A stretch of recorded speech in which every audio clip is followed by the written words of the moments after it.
Assalamualaikum warahmatullahi wabarakatuh. Kembali lagi di Ruang Taktik Podcast, channel analitik taktik pertama di Indonesia. Siapa yang kemarin menunggu-nunggu saya tapi tidak ada? Komen kalian sungguh kejam. Ya gini lah mas, akhirnya ada satu orang lagi Tidak bisa pendukung MU ini. Mungkin ini sih mas, kita belum memperkenalkan siapa dia, karena kan yang di episode kedua kita cuman mengenalkan kita berdua. Silakan dikenalkan biar teman-teman yang menonton tahu siapa kamu dan apakah punya pengalaman di bola. Kompeten nggak sih untuk membawakan podcast ini. Jadi nama saya Erik ya, seperti yang Erik Toha sudah tahu. Pengalaman sih ada, jadi ada bukan beberapa sih ya, pernah mengurusi atau membawahi pemain di Liga 1. Manajer ya? Ya, bisa dibilang gitu. Siapa jadi, pemainnya? Adalah. Jadi sekarang pemainnya main di Bali United. Jadi dulu pernah lah ngurusin hampir 4 tahunan, mulai dari transfer sampai gaji sampai semua tete bengek sampai sponsor segala macam lah. Klunya pernah main di Thailand ya? Ya, pernah di Thailand, pernah di Malaysia, pernah di Bahrain juga. Tinggal cari siapa pemain Bali United yang pernah main di sana. Siap. Oke. Hari ini kita akan membahas hasil dari IPL Premier League yang dimana hasilnya cukup banyak mengejutkan kita nih. Karena di awal-awal ketika kemarin weekday, aduh kok hasilnya baru menit sekian udah sekian. Karena banyak yang dramatis juga hasilnya, pertandingan yang sangat seru. Hari ini kita akan bahas kurang lebih 4 pertandingan. Ada Chelsea, MU, Liverpool. Chelsea enggak. Oh, Chelsea enggak ya? Karena udah bosen lah. Chelsea terus. Ya meskipun menang, cuman hari ini kita akan bahas MU versus Nottingham Forest, Liverpool lawan Newcastle United, City lawan Brentford. Nggak tahu. Sheffield. Rendah ini mas. Sama yang terakhir kemarin ada dibahas ya, De Zerbi versus Moyes. Ya. Yang dimana pertandingannya hasilnya cukup mengejutkan karena prediksi awal De Zerbi dengan apa sih julukannya tuh? The Zerbi Ball. Ya kan bisa menaklukkan tim-tim yang cukup kompeten di IPL musim ini, cuman hasilnya dan juga statistik yang menunjukkan sangat berbeda dari West Ham dan Brighton, namun hasilnya berbicara lain. Oke. West Ham yang pertama-tama kita akan bahas bagaimana Manchester United hampir kalah nih, tim MU dulu nih kita nih. Kesayangan kita semua. Harus hampir kalah Mas Faiz, tapi untungnya bisa comeback. Apa nih yang salah dengan strateginya si Erik ten Hag di awal pertandingan? Apakah memang ada kesalahan fatal atau memang ya? Iya, kalau kita lihat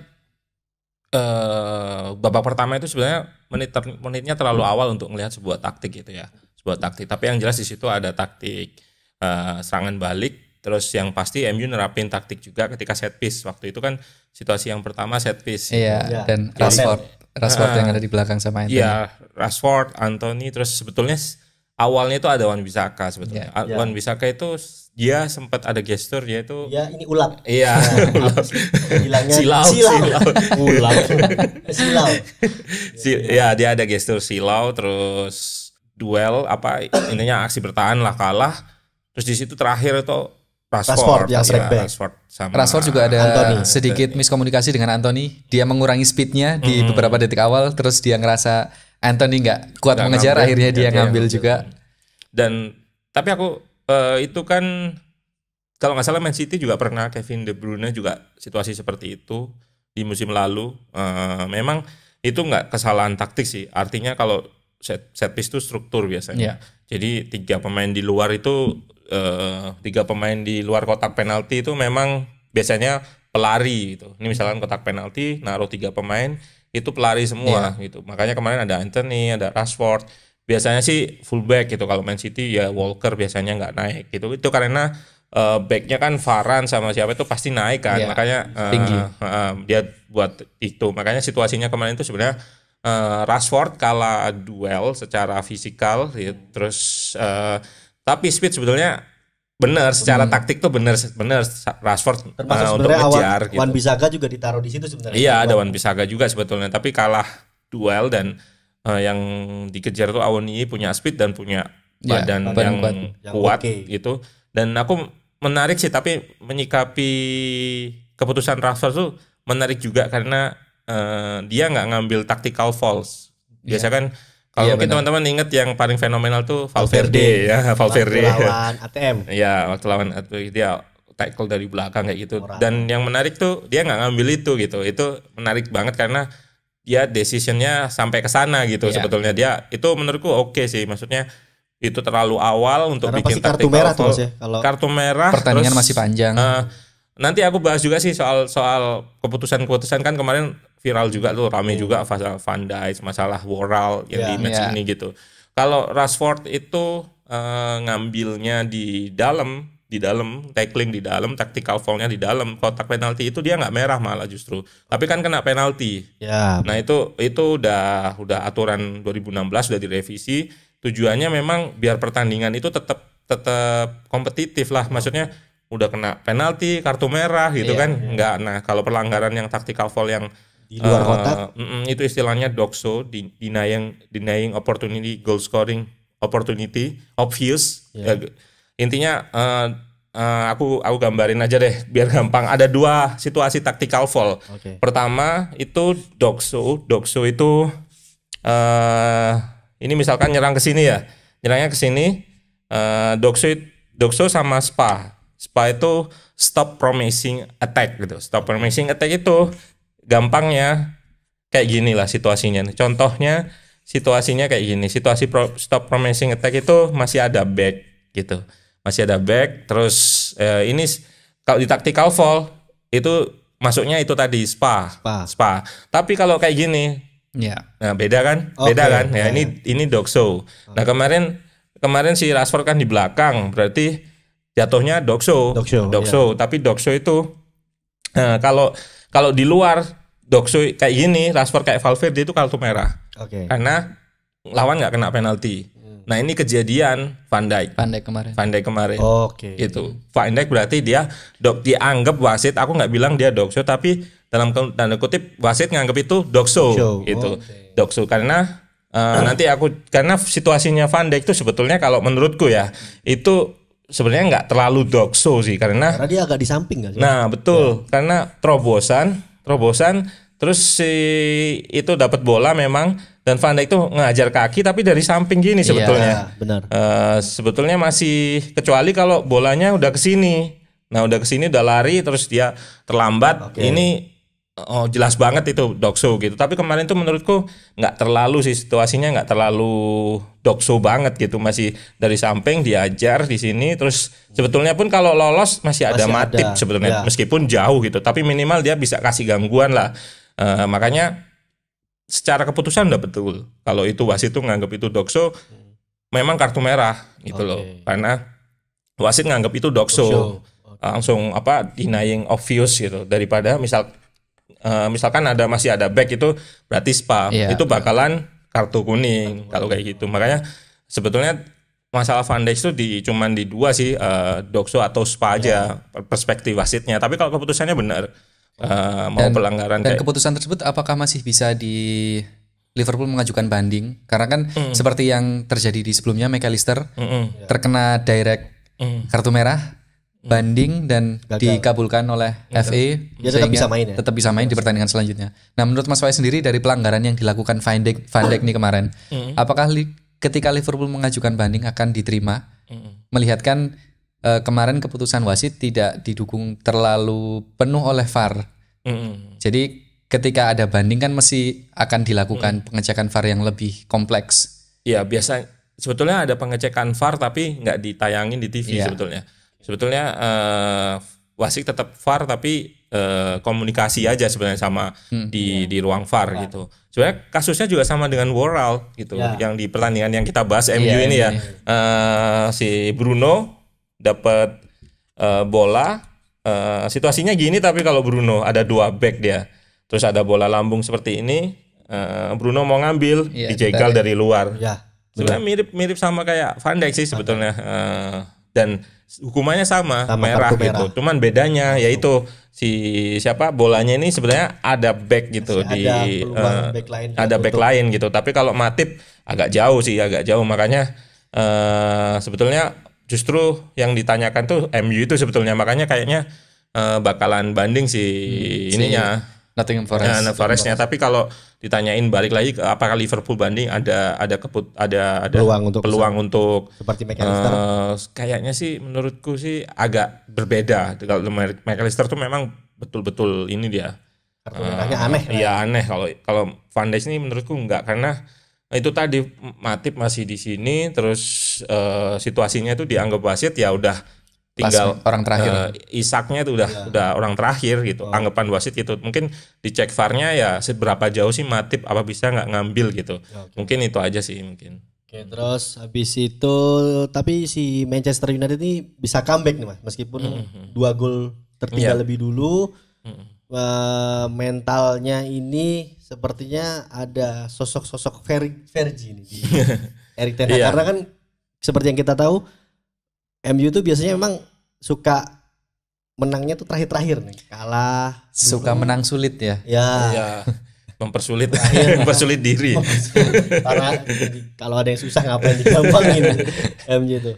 Itu gimana strateginya? Maksudnya mengejar ketertinggalan, karena sebenarnya mentalnya pasukannya Erik ten Hag ini sebenarnya kayak aku lihat belum terlalu bagus ya untuk start di awal nih. Jadi agak goyang juga, maksudnya koordinasi Onana di belakang juga sepertinya belum terlalu bagus, belum kompak. Terus di tengah juga komposisi antara Mount, Casemiro sama Eriksen atau Bruno atau siapapun yang mau dipasang itu kayak belum fix gitu. Karena kemarin Eriksen main malah cetak gol. Bagus kan dia. Jadi bagaimana ke depannya si Mount ini, kita balik nih Mount, karena Mount musim ini pakai nomor 7 kan. Nah itu sosoknya sepenting apa sih? Karena kemarin ketika Eriksen main oke tuh kayaknya. Ada dia juga oke aja gitu maksudnya. Iya, sebetulnya kalau bedanya Eriksen main sama Mason Mount main itu kemarin udah aku bahas sih sama Mas Rimo. Sorry Mas, ini kayaknya kita pakai hijau aja karena terlalu banyak warna di dalam. Oke.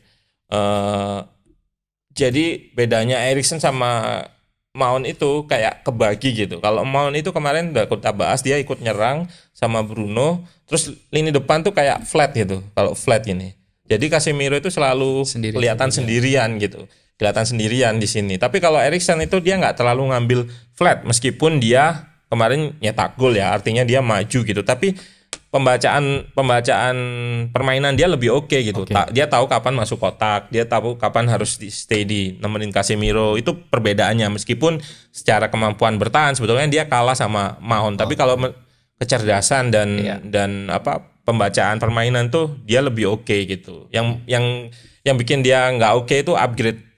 Kenapa di upgrade dari Mount? Sebenarnya ya duel 1 versus 1 kayak gitu, itu kan Mount lebih oke jelas, artinya lebih punya speed, lebih punya kemampuan bertahan. Terus melihat perbedaan dari gaya bermain dan juga usia mungkin. Iya, usia lebih matang gitu, dan Mount lebih sehat ya. Lebih sehat.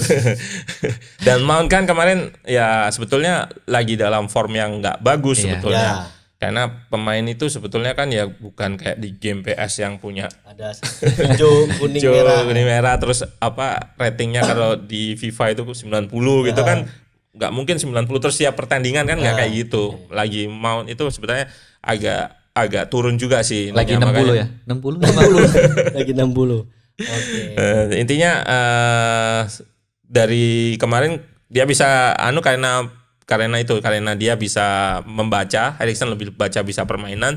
Tapi misalkan lawan tim yang punya kemampuan duel kayak Newcastle gitu, duel tengah, aku rasa Eriksen juga bakal kesulitan sih gitu. Karena kemarin tuh musuhnya itu kan bertahan di sana semua gitu, di semuanya sini gitu. Otomatis sebetulnya Eriksen nggak ketika build up nggak banyak kena nggak banyak kena pressing gitu loh. Ketika build up itu kan fase itu ada 3 kan, fase megang bola itu ada fase build up, fase progresi, terus fase chance creation. Nah, MU tuh sebenarnya masalah di chance creation aja sebetulnya. Dan kemarin tuh menariknya ada Rashford yang lebih dipasang di pinggir gitu. Terus kemarin juga golnya Bruno yang terakhir itu kan Rashford yang kasih umpan. Jadi dia justru mundur ke tengah, dia yang kasih umpan. Bruno yang kasih umpan, tapi ini malah Rashford. Apakah itu salah satu memang taktiknya Erik ten Hag musim ini untuk ya Rashford jangan terlalu memperbanyak opsi. Deadlock ya. Dia terjadi kan yang kasih umpan malah si Rashford. Ya, sebetulnya karena Rashford kemarin tuh karena situasinya sebenarnya lebih ke set piece sih. Karena kemarin makanya ada Casemiro di depan kan. Jarang banget dia dapat di depan kecuali set piece gitu. Nah, kemarin yang menarik itu taktik set piece-nya MU juga berjalan karena aku tahu pelatihnya itu aku agak lupa sih. Pelatihnya tuh dari zaman Solskjaer itu si pelatihnya set piece sendiri tuh punya pelatih set piece sendiri. Ingat gak peluangnya free kick yang Dalo diumpan nggak tahu. Nah itu sebenarnya kan satu ini juga set play juga kan. Ada emang disengaja. Iya emang disengaja tapi mungkin ya Dalonya mungkin nggak siap atau lupa atau gimana. Tapi intinya set piece-nya itu kelihatan sih, ada kelihatan jalan sih. Sudah dilatih sebelumnya. Ya ada latihan. Oke, next ada pertandingan selanjutnya itu di. Kayaknya kita perlu break dulu sebentar karena waktunya azan. Di sini baru azan maghrib. Jadi kita break dulu sebentar teman-teman. Nanti kita akan lanjut sesaat lagi. Ya, lanjut ke pembahasan setelah bahas MU. MU nggak makan. Itu adalah tim kebanggaan kita semua. Jadi harusnya memang dibahas. Anda sendiri ya. Tadi kan menyikapi kontroversi pelanggaran juga terjadi di pertandingan lain Mas Faiz, yaitu Liverpool versus Newcastle. Di mana ada kartu merah yang didapatkan Virgil van Dijk yang emang tadi udah dibahas sama Mas Faiz. Cuman lebih menarik adalah comebacknya Liverpool setelah tertinggal 1 gol oleh golnya Garden lebih dulu. Habis itu Nunez mencetak brace dan juga bermain dengan 10 orang yang membuat itu semakin lebih menarik, semakin lebih wow bagi pendukung Liverpool. Kemenangan yang memang sempurna ya, meskipun kartu merahnya bikin was-was, tapi penampilan Nunez ini cukup menarik Mas disikapi. Jadi bagaimana taktiknya Klopp bisa perlahan-lahan nih bisa memaksimalkan potensi Nunez yang memang sebenarnya didatangkan awal musim kemarin itu kan sebenarnya untuk ini sebenarnya kerjanya gitu. Jadi gimana Mas? Menurut Mas Faiz taktik yang pertandingan kemarin? Ya kita mulai dari Liverpool dulu gimana? Maksudnya gimana dia menyikapi itu, dia lebih banyak bertahan dengan 4-4-1 sebetulnya di awal. Dan ketika Van Dijk diganti kan yang keluar kan Diaz nih sebelah kiri, sayap kiri Diaz diganti back gitu si Joe Gomez gitu. Makanya di tengah jadinya Endo, terus Szoboszlai, terus di sini McAllister sama sayap kirinya Salah kalau nggak salah yang di sananya Mas ya. Salah depan. Oh ya, masih belum dimasuk Nunez itu. Luis Diaz diganti di awal. Nah sayap kirinya sebetulnya si Szoboszlai Szoboszlai yang di sini sebetulnya. Szoboszlai yang salah di kanan. Tapi Klopp itu berubah-ubah. Pertama narik Endo si Harvey Elliott masuk gitu. Harvey Elliott masuk di tengah.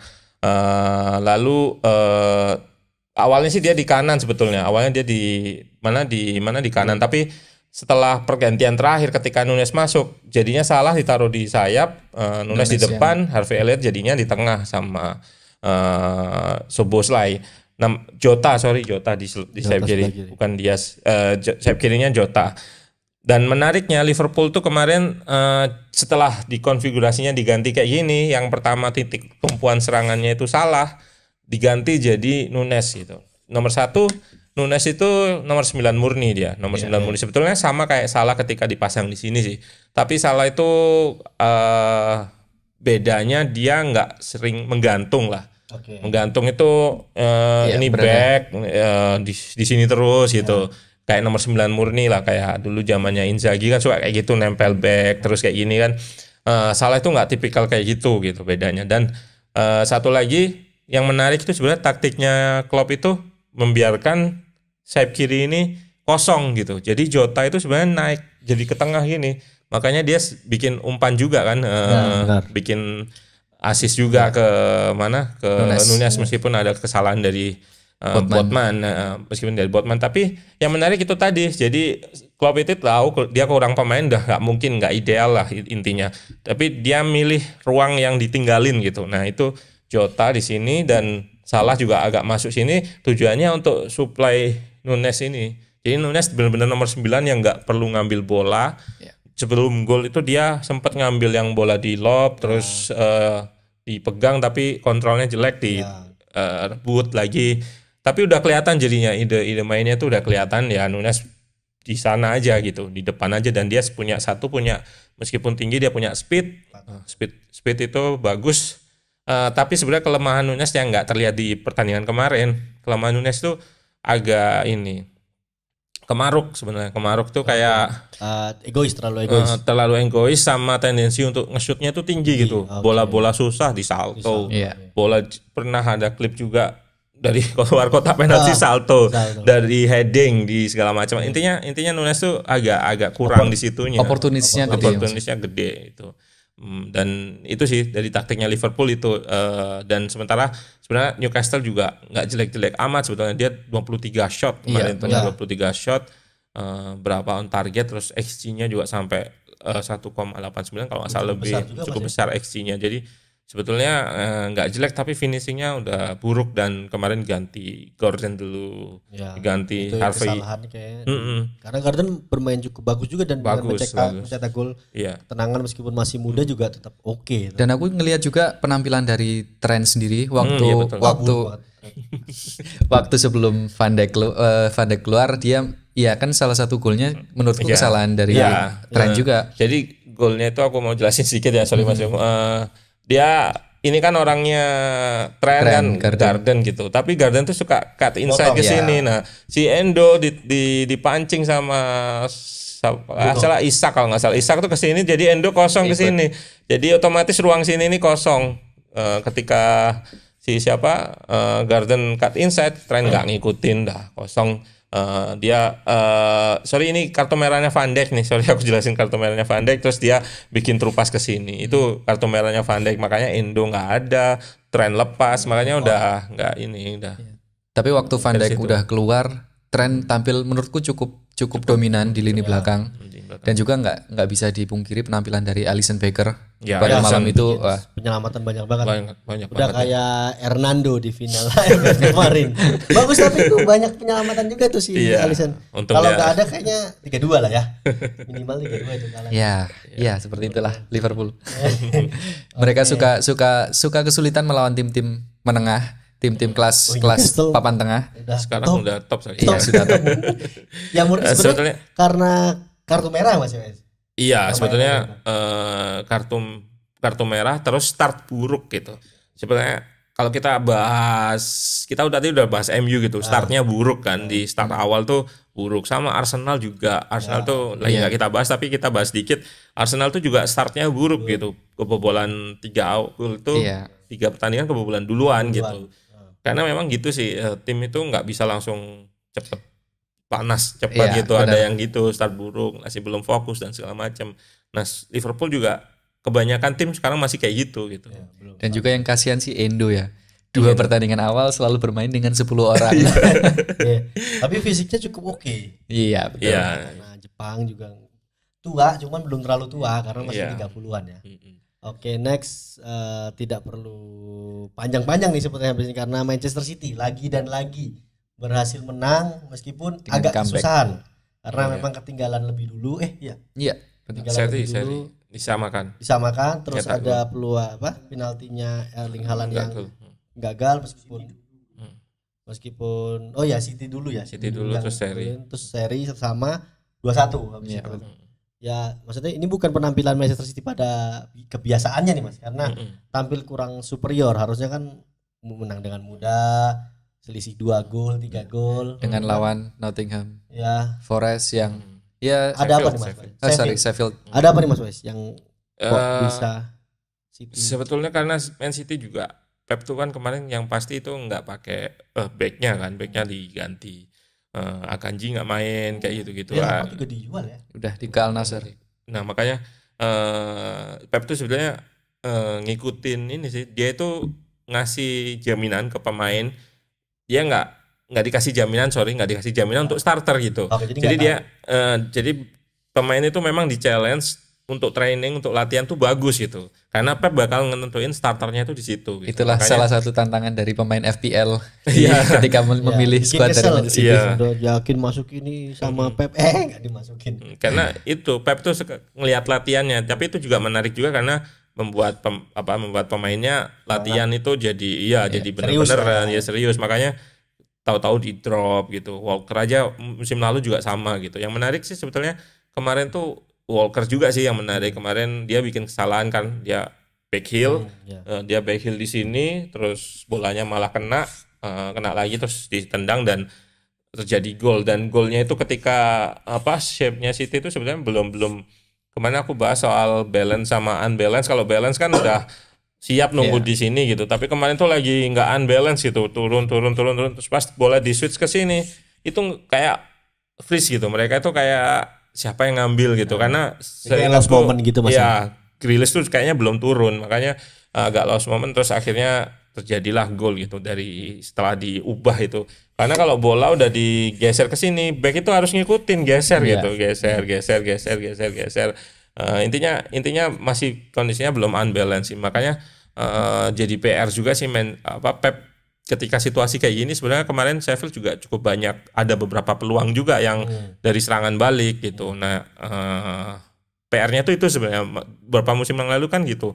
Tim tinggal main defense counter atau dalam kata lain parkir bus lah lawan City, nanti di counter bobolan. Dan kemarin juga situasinya memang nggak langsung counter tapi mirip kayak gitulah. Dan menariknya ya Walker kemarin bisa habis ngelakuin kesalahan ternyata dia yang bikin cutback gitu meskipun asisnya kan ke Foden lepas terus ditendang sama Rodri. Makanya menurutku Rodri lagi dan lagi. Salah satu pemain yang tidak terlalu terlihat di lapangan tapi selalu memberikan dampak nyata ketika dibutuhkan. Benar, ya nggak usah panjang-panjang nih City nih, udah menang aja pasti. Terakhir kita ada pertandingan yang cukup seru dan cukup mengejutkan di hasil akhirnya karena ada The Serbi Ball lawan Pak Tua guru SD Moyes. Cuman taktik pragmatisnya ini cukup bisa mematikan The Serbi Ball nih Mas, karena dengan counter attack cepat terbukti ya Brighton kelabakan gitu. Bisa dijelasin Mas Faiz bagaimana kontra strategi, karena kan kalau minggu lalu Mas Faiz sama Rimo bahas strateginya di Serbi. Nah ini sekarang kontra strateginya si David Moyes yang bisa benar-benar dalam tanda kutip ini bikin mati kutu strateginya The Serbi dengan Brightonnya. Gimana Mas Faiz? Iya, sebetulnya kalau kita ngomongin sebuah taktik itu sebenarnya kan kita harus memilah ya agar kerangka berpikir kita itu tepat gitu. Permasalahannya ada di mana gitu. Nah, kalau kita ngomongin The Zerbi, dia itu sebenarnya unggul di fase build up kan sebenarnya. Tadi udah aku bahas fase build up tuh di sini bolanya. Kalau progresi bolanya di sini, chance creation di sini gitu. Nah, di fase build up itu yang oke karena apa? Dia bisa mancing tuh.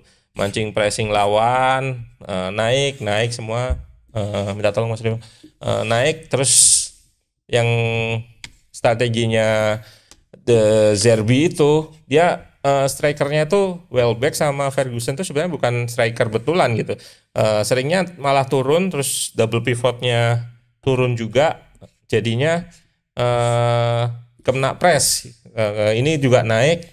Nah, strikernya itu malah si Mitoma sama Solly March di sayap. Ini karena ini mancing. Biasanya sih gini, biasanya gini. Kalau dari posisi kayak gini tuh posisinya dilematis bagi back ya. Karena kalau naik bakalan kebuka ruangnya, bisa diekspos ini gitu. Ini kan Welbeck tuh kemarin attacking midfielder kan nggak striker banget, tapi Duncan Ferguson juga sama kayak gitu. Ketika ini ke sini dia di sini ngambil sini. Tapi kalau ini ngambil ini yang lepas. Kalau ini ngambil ini double pivotnya lepas. Makanya sebenarnya taktiknya De Zerbi itu sebetulnya karena itu menciptakan situasi yang dilematis sebenarnya buat lawan gitu. Kalau oke lah kita press gitu. Di press itu malah diajak ke sini. Ayo ke sini ya. Ibaratnya kayak gitu, ibaratnya dipancing, ayo ke sini dipancing, dimainin, bola dimainin 1-2 terus di sini ninggalin ruang yang besar untuk diterima sama dua striker. Nah kalau back ini ikut si Mitoma, iya sama March itu lari gitu. Dia dalam tanda kutip strikernya itu sebetulnya ya wingernya ini sebetulnya. Nah itu, tapi permasalahannya adalah ini adalah di fase build up tadi, bangun serangan. Nah gimana kalau musuhnya itu nggak ngepres kayak gini gitu. Itu yang dilakukan Moyes kemarin. Jadi musuhnya dibiarin aja gitu. Nggak mau terpancing kayak ini tadi, terpancing nggak. Kita tunggu aja udah. Kita tunggu di belakang gitu. Permasalahannya itu. Dan Moyes kemarin tuh mainnya juga oke sih. Aku pindah di sini ya. Yang kuning nih David Moyes. Tolong abaikan yang merah dulu. Bertanya sih kayaknya sih, maksudnya bukan kayaknya, shape-nya tuh 1 DM 4141 DM-nya itu Alvarez itu Edson kayak ya Edson Alvarez tuh kayak extra back gitu. Kalau di FM mungkin kayak half back gitulah role-nya. Jadi dia bakalan nambah ini, terutama kalau bola di Mitoma otomatis kan ini ke sini gitu, atau Estupiñán bakalan naik. Ini ada celah kan antara center back. Tapi karena ditambah Alvarez, center back-nya udah nggak bisa lebar. Nah di sini strikernya masih di cover sama Alvarez dan center back satunya gitu. Berbeda kalau Alvarez ini nggak drop gitu, DM-nya nggak drop. Ketika ini ketarik sama Mitoma, bolanya misalkan ke Mitoma, ya udah Estupiñán tuh bisa lari ke sini, bisa masuk ke sini, atau strikernya juga yang intinya sih mengekspos ruang antara fullback sama center back ini.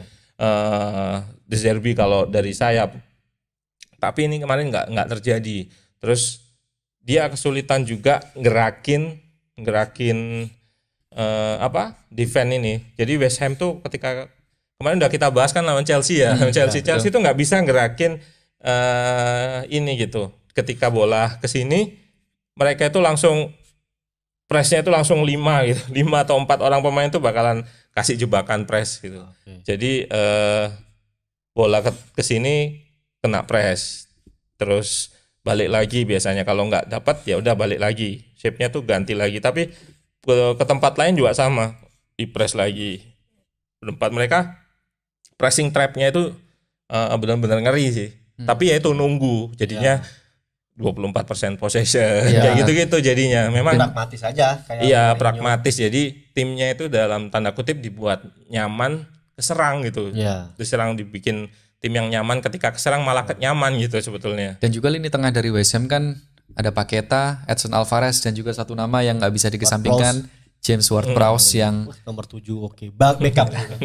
Dan juga ketambahan satu yang akan masuk, Mohamed Kudus yang akan sangat-sangat kuat sih di lini tengah. Apakah pengaruh kipernya juga Mas? Karena kan kipernya musim ini si West Ham Areola cukup oke. Apakah memang strategi itu yang dipilih oleh David Moyes karena dia cukup nyaman dengan kiper yang cukup oke juga sebenarnya. Karena kemarin juga oke juga penampilannya.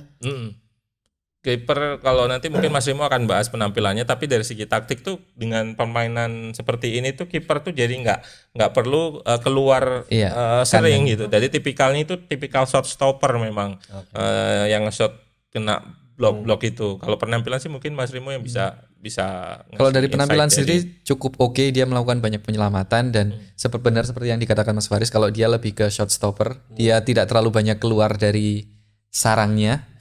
Dan dia cukup nyaman dengan memegang bola. Dia masih bisa menghold bola ketika ada di kakinya. Dan itu salah satu keunggulan dari Areola sih. Dia mempunyai kepercayaan diri yang cukup. Dan aksi-aksinya yang di bawah Mister Gawang sangat-sangat bagus. Banyak penyelamatan juga yang cukup krusial. Cuman sebenarnya pengen bahas juga itu terakhir peran nomor 7 ini Mas di West Ham nih. Maksudnya dia nggak terlalu kelihatan di Southampton. Maksudnya ya cuma tendangan. Iya, sangat terlihat sekali di Southampton. Cuma tendangan bebas, nggak terlalu secara permainan karena mungkin Southampton juga timnya di bawah ya. Cuma setelah pindah ini benar-benar masih kelihatan. Cuman permainan dengan bolanya makin lagi kelihatan karena kemarin tuh benar-benar dia nyaman, terus penempatan posisinya juga oke. Bagaimana? Karena sebenarnya di West Ham sebelumnya sudah cukup nyaman dengan Paqueta yang jadi playmakernya, cuman setelah ada nomor 7 makin banyak opsi yang dimiliki oleh Moyes. Sebetulnya agak berbeda ya, karena Ward-Prowse tuh sekarang di plotnya di tengah dia. Kalau dulu kan Declan Rice sama Soucek jadi gini kan, Paqueta, Rice, Soucek. Terus kalau sekarang tuh Edson Alvarez, terus si Paqueta sama Ward-Prowse. Ward-Prowse sama Soucek. Nah Paqueta tuh malah kemarin tuh banyak di kiri dia. Nah yang menarik juga ada Bowen sih kemarin. Bowen tuh agak cepet, iya kencang, terus saya kaki kiri di invert gitu, makanya dia kemarin bikin peluang terus cetak gol juga. Makanya yang di lawan Chelsea juga dia yang ngerepotin gitu, ngerepotin tuh nggak cuman Antonio, dan Antonio lagi tambahan dia satu aja, maksudnya kuat banget. Iya 1-1 dia bisa nahan pakai belakang kayak gini gitu, backnya udah nggak bisa deh. Ini jalan terus dia bisa balik badan terus nemuin shooting yang bagus. Makanya sebetulnya West Ham itu nggak perlu banyak pemain yang nyerang sebetulnya. Bowen, Antonio, nah kemarin ketambahan Ward-Prowse, kalau kita balikin ke pertanyaan yang Ward-Prowse tadi, dia gelandang box to box dia. Jadi naik turun gitu. Sebenarnya dia itu oke-nya juga oke tanpa bola sih. Tanpa bola itu mau ngepres, mau pokoknya petarung lah.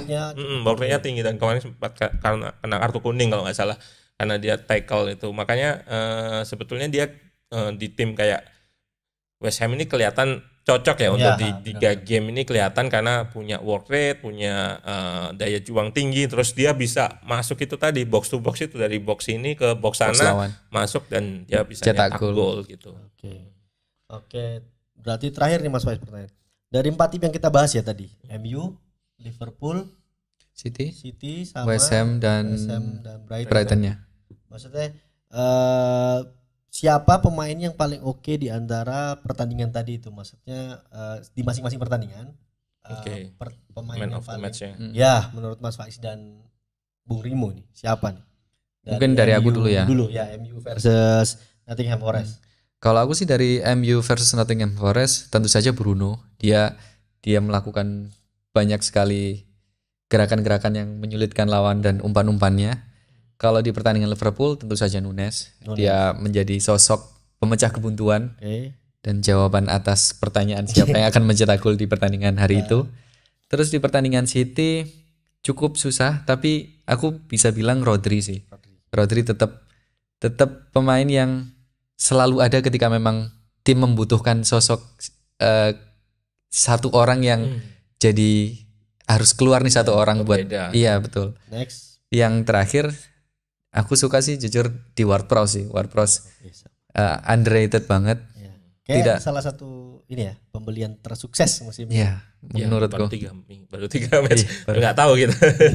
Semoga aja sih karena menarik juga sih kalau ada tim-tim underdog yang naik bisa. Bisa. Kalau dari Mas Faiz dari setiap 4 pertandingan tadi. Hampir sama sih. MU juga.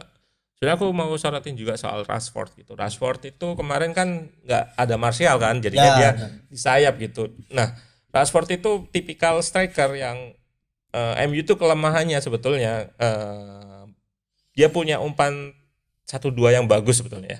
Yang umpan 1-2 yang bagus, tek sering bongkar pakai kayak gitu. Tapi kadang dilakukan terlalu prematur gitu. Kayak contohnya kemarin ada momen Anthony habis 1-2, Casemiro kalau nggak salah, terus diumpan lagi, Casemiro dilepas terus diumpan ke Anthony, tapi karena dia ingin retensi bolanya umpan 1-2 tik itu tetap jalan, sebenarnya dia itu lagi kosong gitu, dia punya ruang sebetulnya untuk tembak dan untuk tembak ataupun satu nunggu dulu backnya buat naik gitu loh.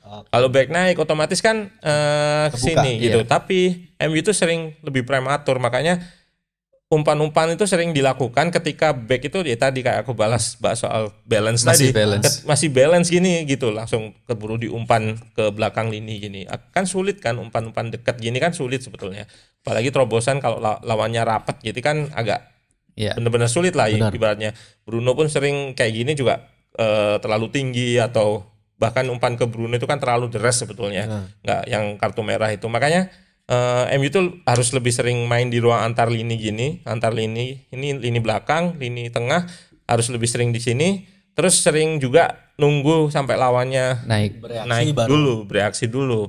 Tapi memang beresiko sih, Tapi kalau kita ngomongin Man City itu tim yang bagus kalau kayak gini gitu. Nah, kalau dilanjutin ke man of the match sih memang Bruno ya dari segi ini, tapi aku mau ngasih tambahan soal Rashford di winger sih, yaitu tadi dia di winger lebih punya ruang itu lebih oke daripada kayak di sini bola dia itu kan kalau dribble kan dijauhin kan bolanya, kalau di sini pasti kena kiper gitu. Dan kemarin kuningnya benar dijauhin semua, bolanya dijauhin ke sini karena dia kalau bola dijauhin ke sini nggak ada kan, ini kan garis ya. Benar.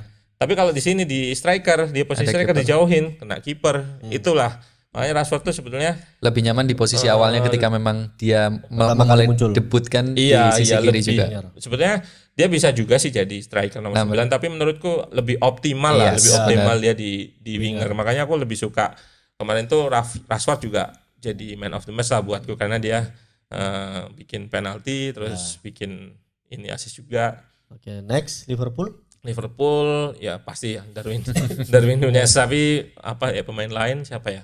Elliot oke, Jota juga oke, makanya ada pemain yang harus di-mention juga sih, Jota sama Elliot. Man City Walker sama Rodri, tapi kalau disuruh milih Rodri sih. Oke, dan terakhir West Ham. Menurutku Bowen itu cukup jadi ini, Paqueta juga oke di luar gol-golnya, tapi menurutku dua winger ini patut diwaspadai sih. Mungkin pertandingan jadi pindah gak sih Paqueta itu? Enggak jadi karena collapse karena dia tersandung kasus judi. Jadi Manchester City memutuskan untuk membatalkan transaksi. Gitu. Ya bagus lah, biar rata. Masa semuanya Manchester City. Oke, teman-teman, Mas Faiz mungkin ada yang tambahin? Cukup. Oke, Bung Rimo. Jadi cukup. Oke, begitu saja episode Ruang Taktik Podcast untuk kali ini. Jangan lupa share, subscribe, dan like sebanyak-banyaknya. Komen juga karena hostnya sudah datang kembali, silakan. Silakan. Kalian bosen, sayang enggak. Oke, itu aja. Semoga video kita bermanfaat dan jangan lupa ditunggu setiap podcast ini tayang, karena akan ada selalu pembahasan menarik dari the one and only Mas Faiz dan Bung Rimo. Sampai jumpa minggu depan enggak ya? Ya, di episode selanjutnya. Wassalamualaikum warahmatullahi wabarakatuh.